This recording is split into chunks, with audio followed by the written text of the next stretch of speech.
నమస్తే. Prime 9 special ఇంటర్వ్యూకి స్వాగతం. నేను చెరుకూరి సునీల్. మనం ఇప్పుడు వచ్చేసాం కాకినాడ నియోజకవర్గానికి. ఇక్కడ కాకినాడ ఎంపీ అభ్యర్థిగా ఉన్నటువంటి చలమలశెట్టి సునీల్ గారు మన దగ్గర ఉన్నారు. Welcome sir. నమస్తే సార్.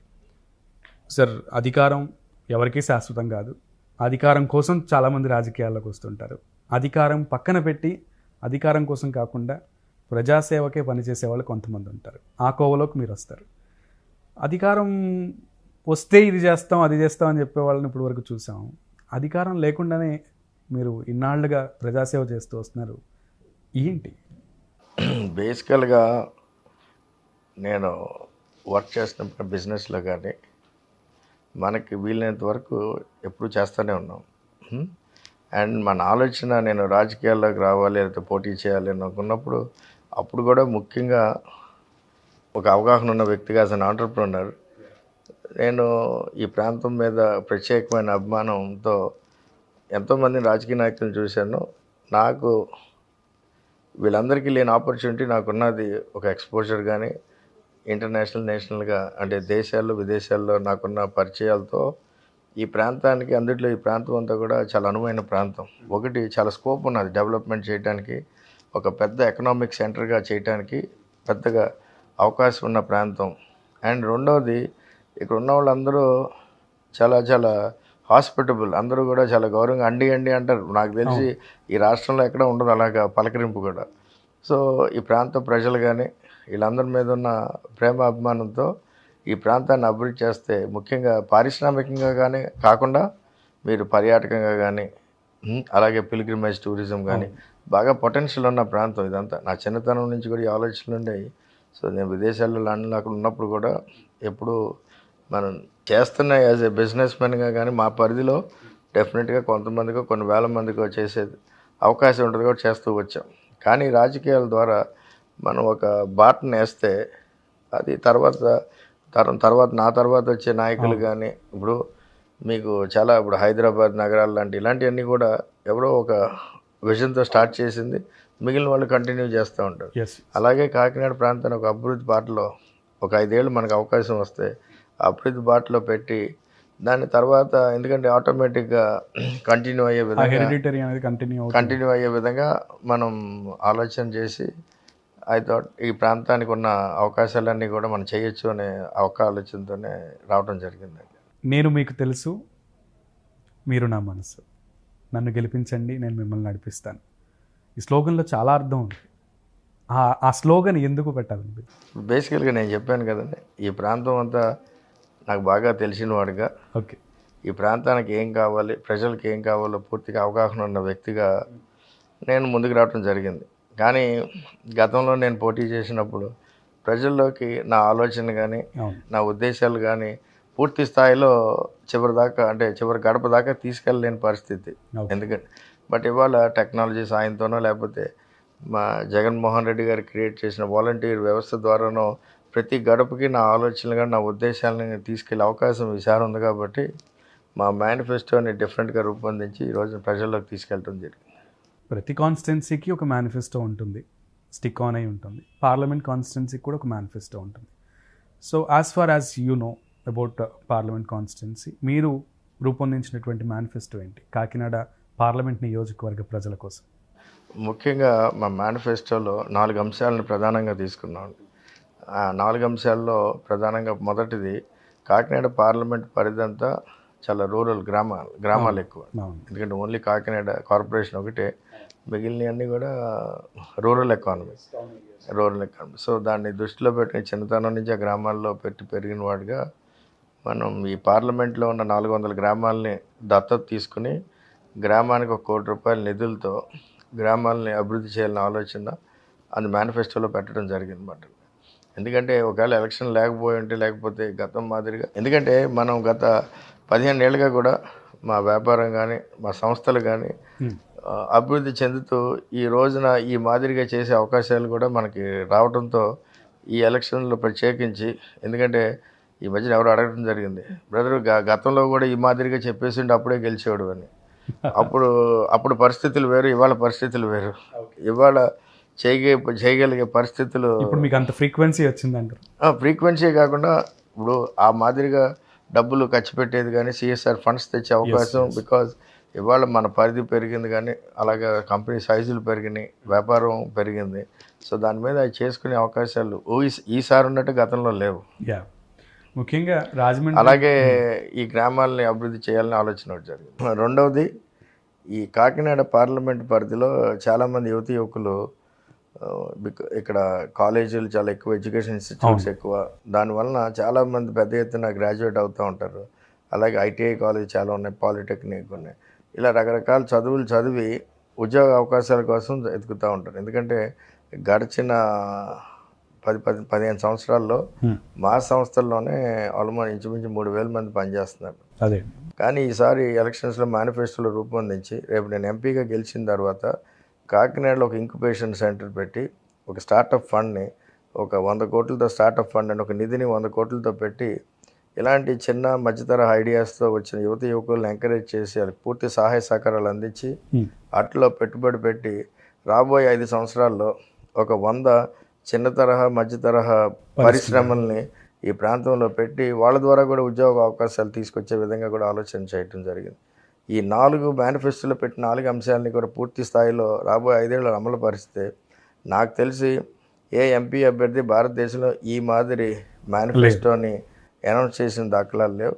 అండ్ రెండవది, ఇది ఇంప్లిమెంట్ చేస్తే ఎంటైర్ భారతదేశంలోనే కాకినాడ పార్లమెంటు ఒక మోడల్ కాన్స్టిట్యుయెన్సీగా చేసే విధంగా కూడా చేయాలనే ఆలోచనతోనే నేను ఈ ఎలక్షన్స్లో ముందుకు మీ అపోనెంట్ ఎవరైతే ఉన్నారో జనసేన పార్టీ నుంచి కంటెస్ట్ చేస్తున్నారు. సహజంగా అధికార పార్టీ అవనండి, ప్రతిపక్ష పార్టీ అవనండి, పార్టీ అధినేతలు అంటే వేరే పార్టీ నుంచి పోటీ చేసే వాళ్ళని హర్షించరు కానీ గర్హిస్తారు, లేదంటే ఏదైనా విమర్శించడం జరుగుతుంది. కానీ మీకే సాధ్యమైందనుకుంటా జనసేన అధినేత పవన్ కళ్యాణ్ గారు కూడా ఆయన చాలా మంచి వాళ్ళు అని ఒక బిరుదునిచ్చారు. దాన్ని ఎలా చూస్తారు? ఇప్పుడు ఉదయ్ మీకు అపోనెంట్గా ఉన్నారు. జనసేన పోటీ చేస్తున్నటువంటి 2 స్థానాల్లో ఒకటి మీ నియోజకవర్గం నుంచి. సో దాన్ని ఎలా చూస్తారు? అంటే అండి, ఇప్పుడు మంచివాడు అంటే అదొక పెద్ద బాధ్యత. ఇవాళ ఆయన అలాగా నిజాయితీతో కమెంట్ చేస్తే నేను ఆల్రెడీ నాకు బయట నుంచి వచ్చినప్పుడు మంచివాడు అంటే నాకు చాలా పెద్ద భారం. ఎందుకంటే దాన్ని అలా సస్టైన్ చేయటం అనేది లైఫ్ లాంగ్ అదొక జర్నీ. అండ్ ఎప్పుడు జాగ్రత్తగా ఉంటాం, బాధ్యతగా ఉంటాం. వేరేజ్ నేను రాజకీయాల్లోకి వచ్చినప్పుడు కానించి కానీ ఇప్పుడు దాకా ఇన్ని ఎలక్షన్స్ చేశాను కదా, ఏ ఎలక్షన్స్లోనూ ఏ వ్యక్తితోనో వ్యక్తిగత ఒక పర్సనల్గా ఎజెండాతోనే ఎప్పుడు నేను రాజకీయాల్లోకి పోటీ రాలేదు. కాబట్టి నేను ఎప్పుడు అవతల వ్యక్తులను కానీ పార్టీలను కానీ నేను నిజంగానే వాళ్ళ మీద ఎప్పుడు దృష్టి పెట్టను కూడా. ఎందుకంటే నేను ఇవాళ జగన్మోహన్ రెడ్డి గారి ఆలోచనలు కానీ జగన్మోహన్ రెడ్డి గారు చేసిన పరిపాలన కానీ దాని మీద ఇష్టఉన్నాయి, ఆకర్షితున్నాయి. జగన్మోహన్ రెడ్డి గారు అడగగానే అదే పార్టీలోకి రమ్మని జాయిన్ అవ్వమని కానీ రావటం మళ్ళీ చిన్న టిప్ జరిగింది. అలాగే నాకు అవకాశం ఇచ్చినందుకు నేను కూడా అది, ఎందుకంటే ఈ ప్రాంతానికి నేను ఏదో రుణం ఉండిపోయాను కాబట్టి మళ్ళీ నాకు ఈ అవకాశం వచ్చిందని భావించే నేను ముందుకు రావడం జరిగింది. సో ఎవరిని పర్సనల్గానో, ఎందుకంటే నా ఆలోచనలు ఇది, ఈ ప్రాంతానికి నేను ఏం చేయదలుచుకున్నానో మొదటి నుంచి నేను ఆ విధంగానే ముందుకెళ్తున్నాను. కానీ అవతల వాళ్ళని విమర్శించాలి, లేదా అవతల వాళ్ళు లోటుపాట్లు పట్టుకోవాలి, అవతల వాడిని చెడ్డోడు అంటే నాకు అడ్వాంటేజ్ వస్తుంది అన్న ఆలోచన ఎప్పుడూ నాకు లేదు. Nice sir. To be frankly speaking, ఈ విషయంలో టీ హబ్ ఇప్పుడు తెలంగాణలో ఎలా అయితే ఉందో, మీరు ఆ టైప్ ఆఫ్ ఐడియాలజీని మీరు ఇప్పుడు నాకు ప్రజెంట్ చేసినటువంటి పరిస్థితి, టీ హబ్ లాగా ఏపీ హబ్ కాకినాడలో లేదా కే హబ్ లాగా కాకినాడలో ఏమన్నా చూసే అవకాశం ఉంది? అంటే ఇప్పుడు ఎక్కడో జరిగింది కాపీ కొట్టి, ఎందుకంటే kind of similar thing, not copy paste. Names ఒక ఇంక్యుబేషన్ సెంటర్ అంటే టీ హబ్ అంటారు, కరెక్ట్. కానీ ఇంక్యుబేషన్ సెంటర్లో టీ హబ్ ఎందుకంత పూర్తి స్థాయిలో సక్సెస్ అవ్వలేదంటే అది మోర్ ఎక్కువ మార్కెటింగ్ కింద ఉండిపోయింది. కానీ ఎందుకంటే పూర్తి స్థాయిలో చేయడానికి దానికి ఏంటంటే అది ఫుల్లీ ఇంటిగ్రేటెడ్ స్టార్టప్ ఫండ్ ఉన్నది అనుకోండి, అప్పుడు that facility would have incubated companies. కానీ అది టిపికల్గా బిజినెస్ సెంటర్ అయిపోయింది.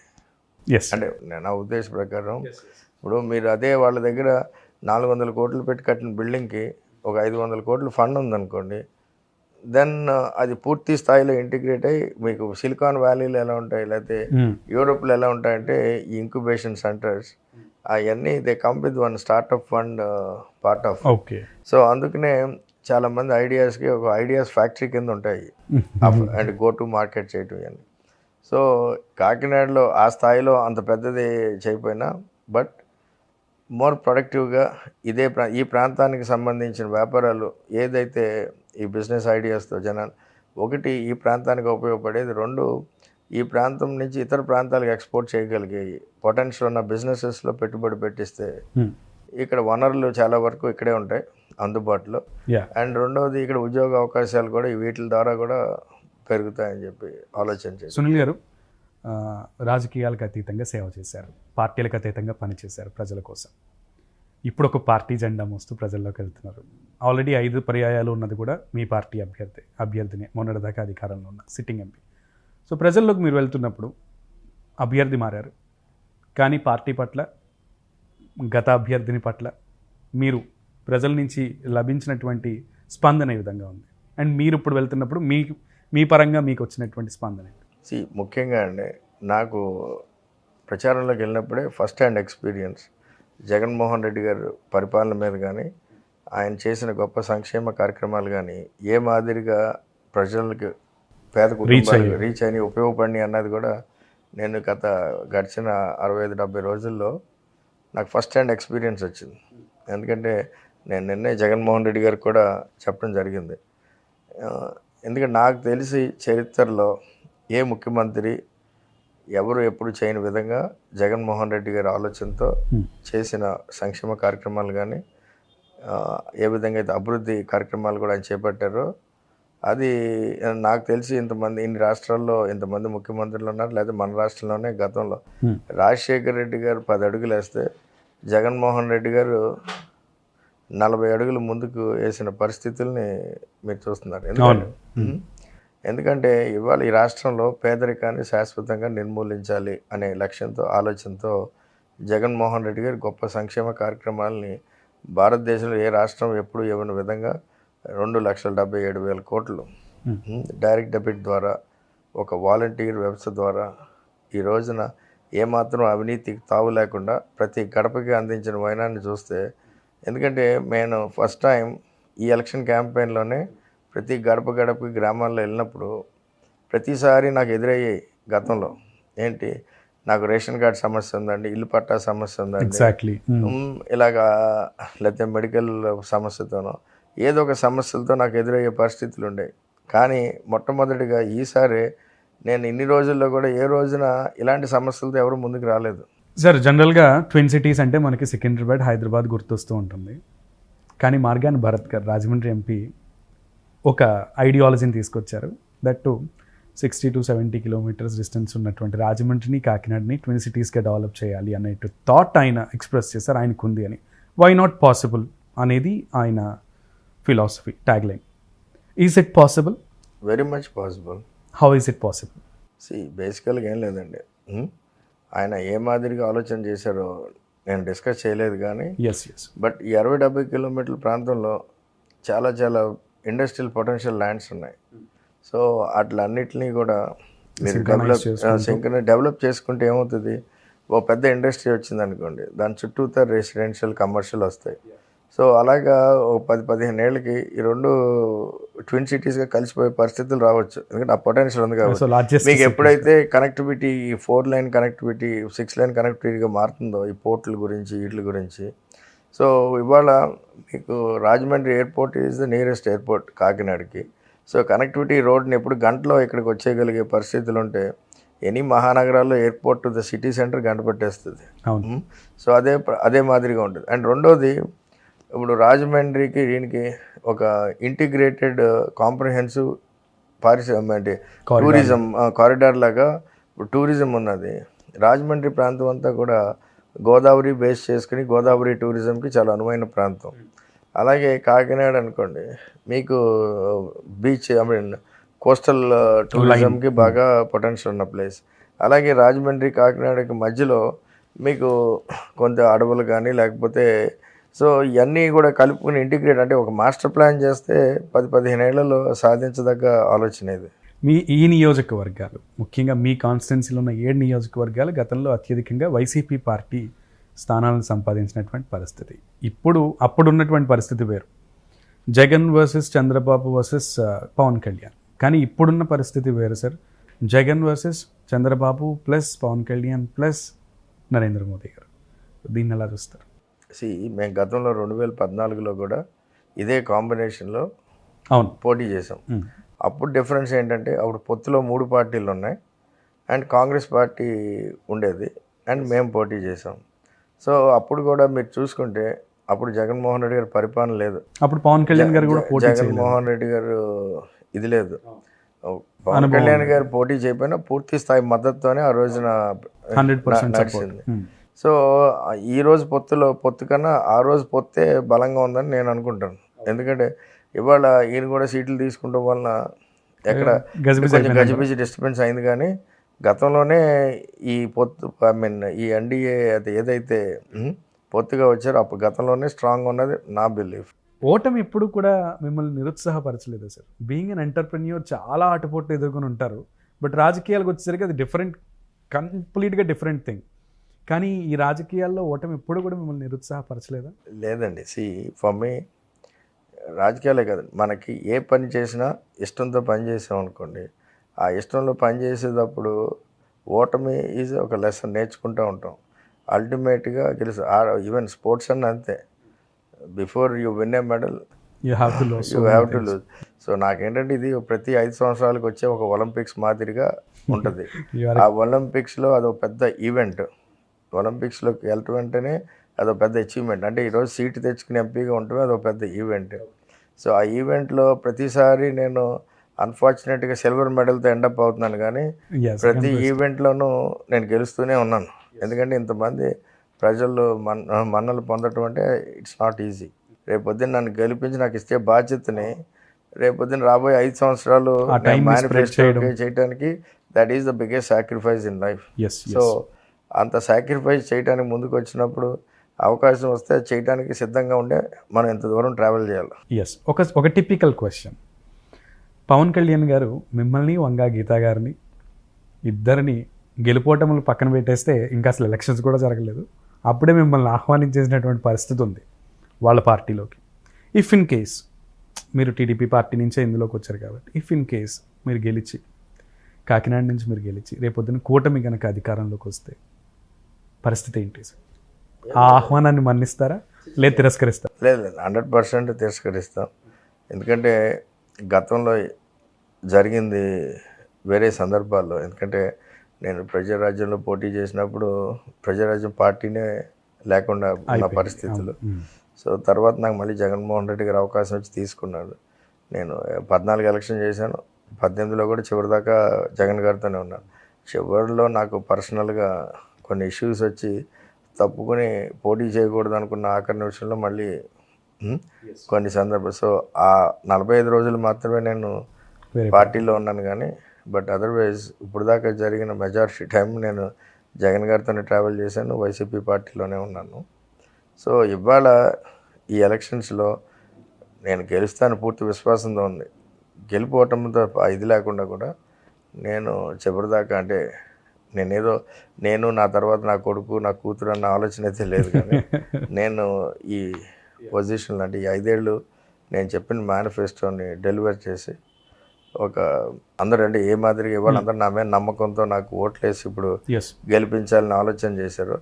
వాళ్ళ నమ్మకాన్ని వమ్ము చేయకుండా నాకు ఈ 5 ఏళ్ళు నేను ఏదైతే ఆలోచన చేశానో నా మేనిఫెస్టోని ఇంప్లిమెంట్ చేయాలని, అది ఇంప్లిమెంట్ చేసిన తర్వాత నా ఫ్యూచర్ ఆలోచిద్దామని డిసైడ్ చేసుకున్నాను.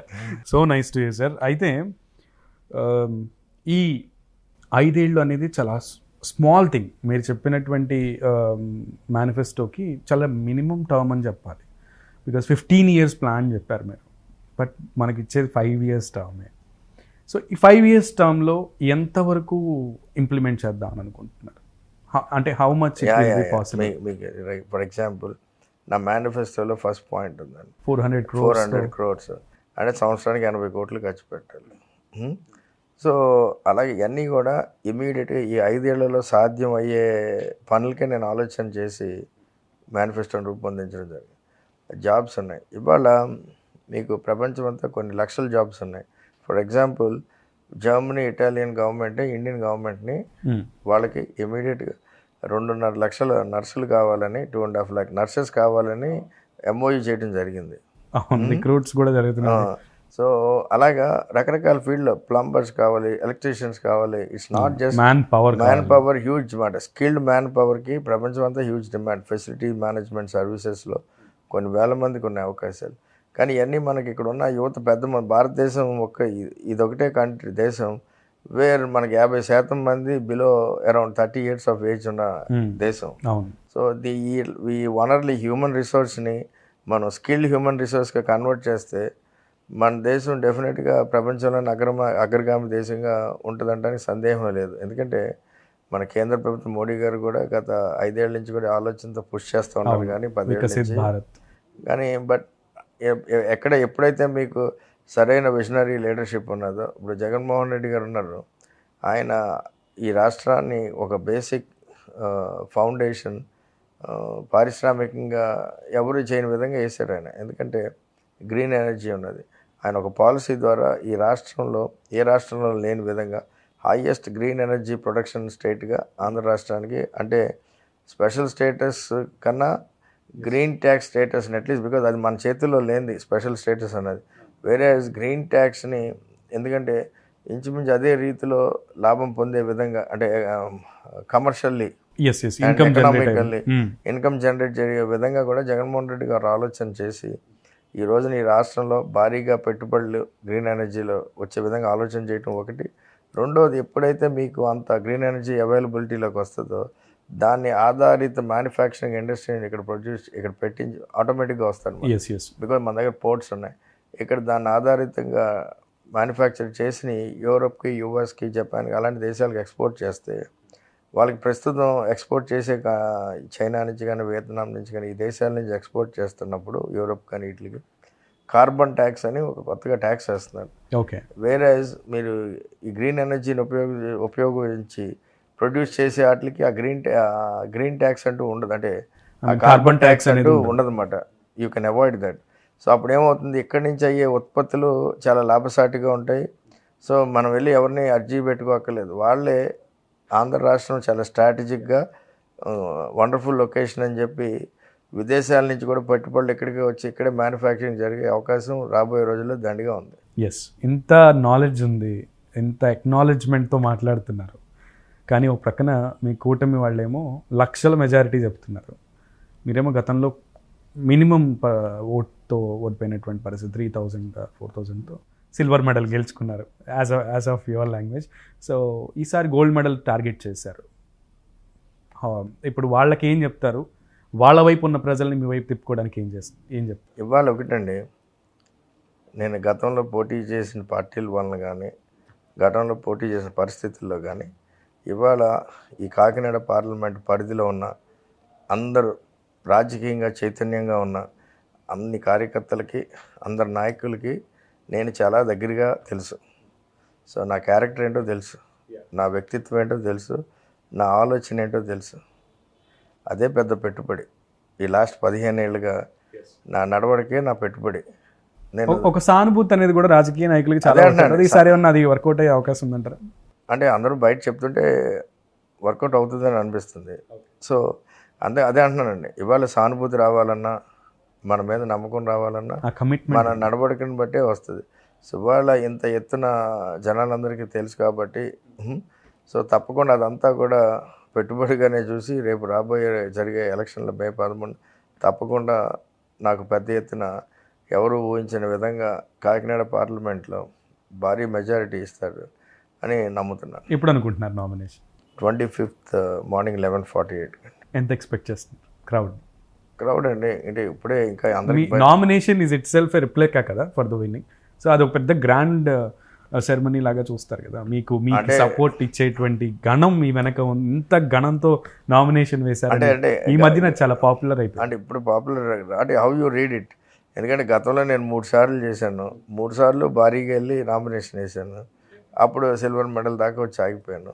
సో ఈసారి అలా ఇవ్వాలా లేదని ఇంకా నేను ఇంకా స్టిల్ రేపు మేబీ 1-2 రోజులు వ్యవధి తీసుకుని దానికి ప్లాన్. ఎందుకంటే ఇప్పుడు ఈ ప్రచారంలోనే పూర్తిగా ఇన్వాల్వ్ అయిపోయి ప్రస్తుతం ఆ పరిస్థితుల్లో ఉన్నాం. తప్పకుండా అందరికీ ఇన్ఫార్మ్ చేస్తాం.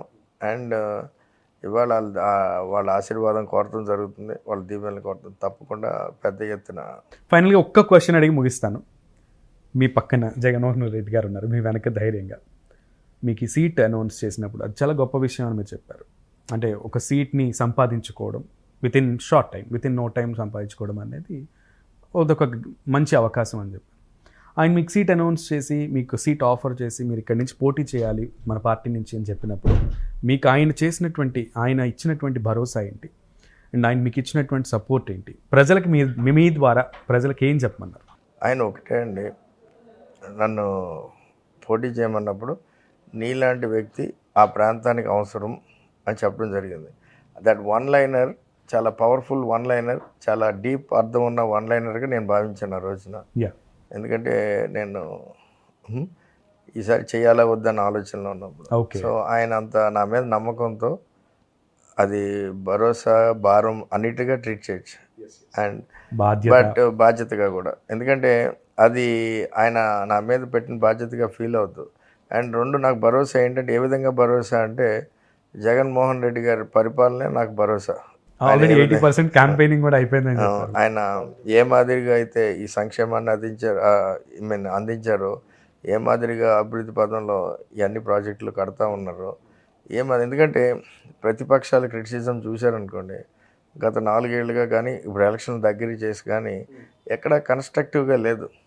అంటే జగన్మోహన్ రెడ్డి గారు 2,77,000 కోట్లు సంక్షేమం చేశారు ఈ రాష్ట్రానికి. అందుట్లో అవకతవకలు జరిగినాయా? అది ఎక్కడా లేదు. డీబీటీగా డైరెక్ట్గా ఇచ్చారు కాబట్టి దాని మీద ఎక్కడ విమర్శలు లేవు. ఆయన ఎక్కడన్నా ఏమన్నా పెద్ద పెద్ద ప్రాజెక్టులు కట్టి అక్కడైనా జరిగిందో? అక్కడా లేదు. కేవలం వ్యక్తిగతంగా మాట్లాడటం కానీ, కొన్ని అసత్య ప్రచారాలు తీసుకుని పర్సనల్గా వెండేతో, అంటే ఆ పర్సనల్ కోపంతో ఎలక్షన్ చేసిన మాదిరిగా ఉన్నారు తప్పితే. అండ్ ముఖ్యంగా కూడా ఈ రాష్ట్రంలో ఈ ఎలక్షన్స్లోనే ప్రత్యేకించి ఈ స్థాయిలో కులం మీద ఆధారపడి రాజకీయం చేస్తున్న పరిస్థితులు ఇప్పుడు చూస్తున్నాం డైరెక్ట్గా. సో అంటే కులం అన్న మాట వచ్చింది కాబట్టి ఆపేద్దాం అనుకున్న ఇంటర్వ్యూ. బట్ ఒక క్వశ్చన్, కులం ఆధారంగా రాజకీయాలు చేస్తున్నారు. ఇప్పుడు మీరు కూడా ఏదైతే కులం బాగా హైలైట్ అవుతుందో రాష్ట్రంలో, అదే కులానికి రిప్రజెంట్ చేస్తున్నారు, కాప్ కమ్యూనిటీ. ఈ ప్రాంతంలో ఆ కమ్యూనిటీ కౌంట్ కూడా ఎక్కువ, మెజారిటీ కూడా వాళ్ళు ఎక్కువ ఉంటారు. సో వాళ్ళ సపోర్ట్ ఈసారి చలమలశెట్టి సునీల్కి ఉంటుందా, లేదు పవన్ కళ్యాణ్ గారికి ఉంటుంది అని అనుకుంటున్నారు? నాకే ఉంటుందని నేను అనుకుంటున్నాను. ఎక్కువ తిరిగారు కాబట్టి ప్రజల్లో ఉన్నారు. ఎక్కువ తిరిగాను, ఎక్కువగా అంటే గత 15 ఏళ్ళుగా కూడా నేను ఎంతోమందికి, అంటే ఈ కులానికే చేశాను. మన అందరికీ తెలుసు కాబట్టి మీ వైపు అందరికీ తెలుసు, ఎన్నో పనులు చేశాను, ఎన్నో కార్యక్రమాలు చేశాను కాబట్టి నన్ను ఆదరిస్తారు అని నేను అనుకుంటున్నాను. Sure sir, all the best sir.